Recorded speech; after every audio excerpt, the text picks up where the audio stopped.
नमस्कार दोस्तों, आज हम बात करेंगे स्टे ऑर्डर क्या होता है। तो दोस्तों, भारत में स्टे ऑर्डर अदालत द्वारा जारी किया जाने वाला एक आदेश है जो पहले जारी किए गए अदालती आदेश, फैसले, विवादित मामलों या किसी कानूनी कार्रवाई को रोकने के लिए उपयोग किया जाता है। एक बार किसी मामले में स्टे लग जाता है तो उस मामले में होने वाली कार्रवाई को रोक दिया जाता है। इसके बाद स्टे ऑर्डर तब तक लागू रहता है जब तक कि न्यायालय द्वारा उस मामले की जांच पूरी नहीं हो जाती है। स्टे ऑर्डर का अर्थ। स्टे ऑर्डर का हिंदी में मतलब होता है स्टे यानी रोकना, ऑर्डर मतलब आदेश, जिसका मतलब है कि किसी कार्य या कार्यवाही को रोकने का आदेश। इसे हिंदी में स्थगन आदेश भी कहा जाता है। उदाहरण, मान लीजिए किसी ज़मीन को लेकर दो पक्षों में विवाद होता है, तो उनमें से एक पक्ष उस ज़मीन को विवाद होने के बावजूद भी किसी को बेच ना दे या उस पर कोई इमारत ना बना दे। इसलिए इस कार्य को रोकने के लिए दूसरे पक्ष द्वारा कोर्ट से स्टे ऑर्डर लिया जाता है। एक बार कोर्ट से स्टे ऑर्डर मिलने के बाद पहले पक्ष का व्यक्ति उस ज़मीन को ना तो बेच पाएगा और ना ही उस पर कुछ निर्माण कर पाएगा। ऐसा तब तक होगा जब तक कोर्ट सबूतों की जांच करके उचित निर्णय तक नहीं पहुंच जाती है। स्टे ऑर्डर से संबंधित कानून क्या है? भारत में स्टे ऑर्डर का कानून मुख्य रूप से सिविल प्रक्रिया संहिता 1908 के द्वारा शासित होता है, जिसके द्वारा किसी भी कानूनी कार्रवाई या किसी निर्णय पर अदालत द्वारा जारी किए गए आदेश से रोक लगा दी जाती है। यदि किसी व्यक्ति को लगता है कि उसके साथ किसी कानूनी या गैर कानूनी निर्णय से अन्याय हो रहा है, तो वह कोर्ट में स्थगन आदेश की मांग कर सकता है। स्थगन आदेश कितने प्रकार के होते हैं और यह कब लिया जा सकता है? भारत में स्टे ऑर्डर के बहुत से प्रकार होते हैं जिनके अलग अलग कार्य होते हैं, इसलिए इन सभी के बारे में विस्तार से जानना आपके लिए बहुत ज़रूरी है। अंतरिम रोक। अंतरिम रोक का मतलब होता है कि जब तक किसी मामले में अंतिम निर्णय तक कोर्ट नहीं पहुंच जाती, तब तक एक अस्थायी रूप से रोक लगा दी जाती है। उदाहरण के लिए, यदि कोई व्यक्ति संपत्ति से बेदखली का सामना कर रहा है, तो वह बेदखली की प्रक्रिया को रोकने के लिए कोर्ट के सामने अंतरिम रोक का अनुरोध कर सकता है, जब तक कि अदालत मामले की पूरी तरह से जांच नहीं कर लेती है। निष्पादन पर रोक। यह आदेश ऐसे आपराधिक मामलों से संबंधित होता है जिनमें किसी व्यक्ति को दोषी ठहराया जाता है और उसे कारावास या मृत्युदंड की सज़ा का सामना करना पड़ रहा है। इसकी मदद से उस व्यक्ति की फांसी की सज़ा पर रोक लगाई जाती है और ऐसा तब तक होता है जब उस व्यक्ति के मामले में कोई नया कानूनी मुद्दा या सबूत सामने आता है, तो ऐसे मामलों में दोबारा जांच की मांग की जा सकती है। कार्रवाई पर रोक। इसके द्वारा किसी भी मामले में सभी कानूनी कार्रवाई पर अस्थायी रोक लग जाती है। उदाहरण के लिए, यदि अदालत के अधिकार क्षेत्र को लेकर पक्षों के बीच असहमति है या मामले के किसी महत्वपूर्ण पहलू से संबंधित कोई अपील लंबित है, तो कार्रवाई पर रोक लगाने का आदेश दिया जा सकता है। नीलामी पर रोक। यदि किसी भी मामले में ऋण वसूल करने या किसी अन्य कारण से किसी संपत्ति की नीलामी की जा रही है, तो उस नीलामी पर रोक की मांग की जा सकती है। इस प्रकार के मामलों को भी तब रोका जा सकता है जब तक अदालत मामले की पूरी तरह से जांच नहीं कर लेती है। विध्वंस पर रोक। यदि किसी भी कारण से किसी संपत्ति को तोड़ने या गिराने की योजना है, तो उस पर रोक लगाने का अनुरोध किया जा सकता है। इस रोक के द्वारा तब तक रोक लगाई जा सकती है जब तक कि उसके तोड़ने के कारण को कोर्ट के द्वारा सही नहीं पाया जाता है। गिरफ्तारी से बचने के लिए।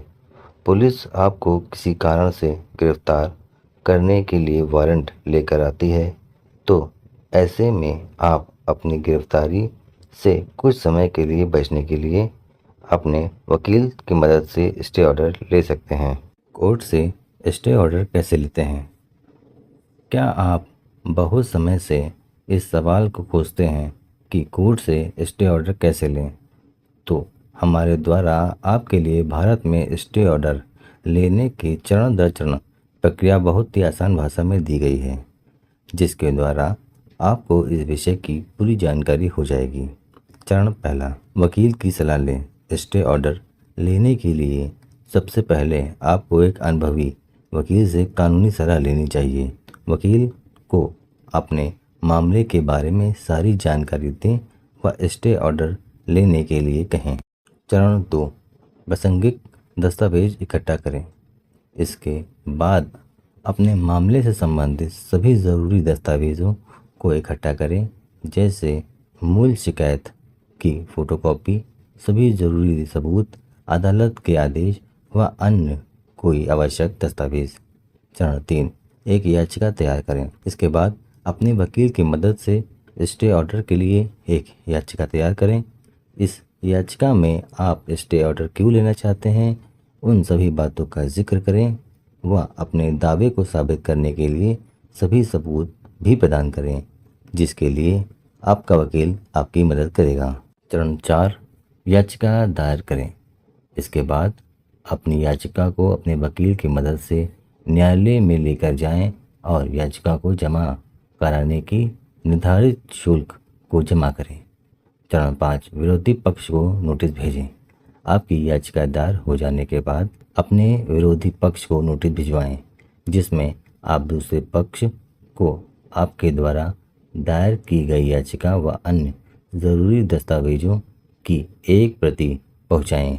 चरण 6, सुनवाई में भाग लें। इसके बाद अदालत आपके मामले की सुनवाई के लिए तारीख निर्धारित करेगी, इसलिए अदालत द्वारा दी गई तिथि पर आपको अपने वकील के साथ अदालत में उपस्थित होना पड़ेगा।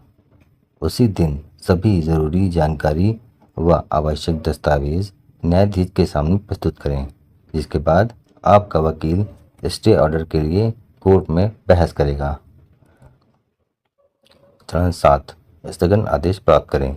यदि अदालत आपके द्वारा दिए गए तर्कों और सभी सबूतों को सही मानती है तो स्टे ऑर्डर के आदेश दे सकती है, जिसके बाद आपके मामले से संबंधित कार्यवाही या कार्यों पर अस्थायी रूप से रोक लगा दी जाती है। चरण 8, स्थगन आदेश। कोर्ट से स्टे ऑर्डर मिलने के बाद दूसरे पक्ष को इसकी एक प्रति देनी होगी, जिससे उन्हें कोर्ट के फैसले का पता चल सके व उनके द्वारा आदेशों की पालन भी की जा सके। चरण 9, स्थगन आदेश का अनुपालन करें।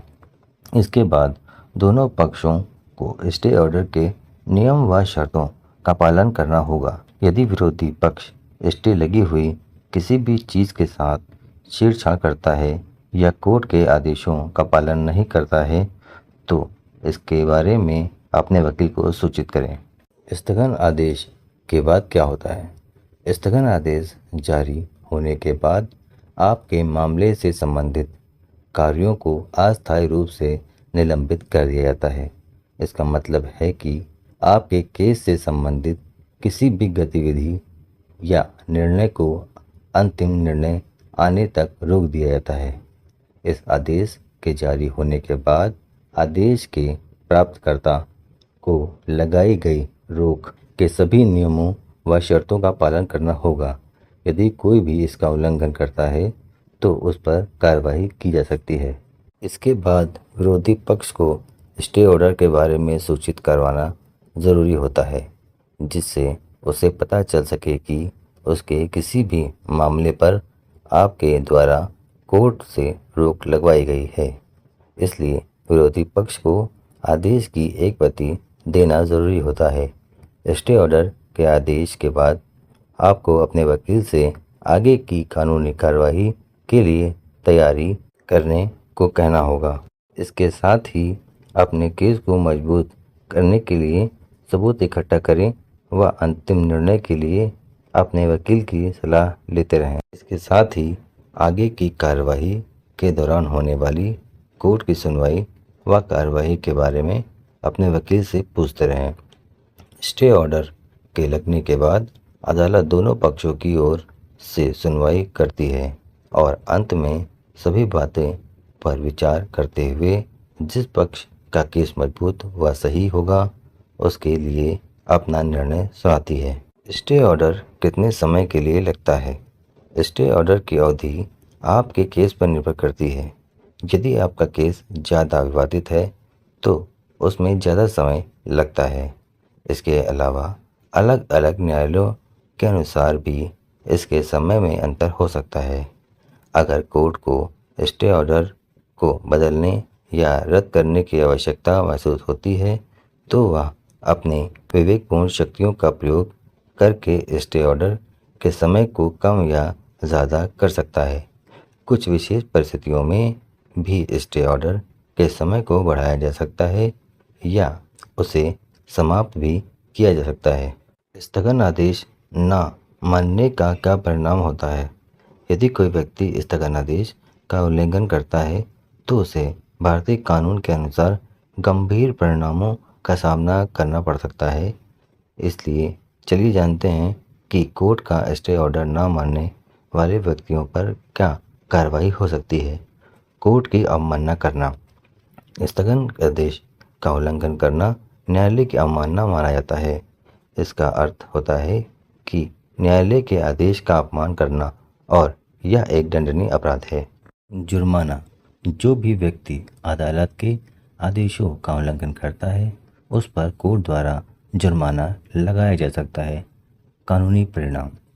इन आदेशों का उल्लंघन करने से आपके मामले की कानूनी स्थिति पर बहुत गलत प्रभाव पड़ सकता है जिसके कारण कोर्ट के सामने आपकी विश्वसनीयता कमज़ोर हो सकती है और कोर्ट ऐसे मामलों को नकारात्मक रूप से देखती है। आपराधिक कार्रवाई। कुछ मामलों में इन आदेशों का उल्लंघन करने पर आपके खिलाफ आपराधिक मामला भी दर्ज किया जा सकता है जिसके कारण आपको गिरफ्तार कर मुकदमा भी दर्ज किया जा सकता है।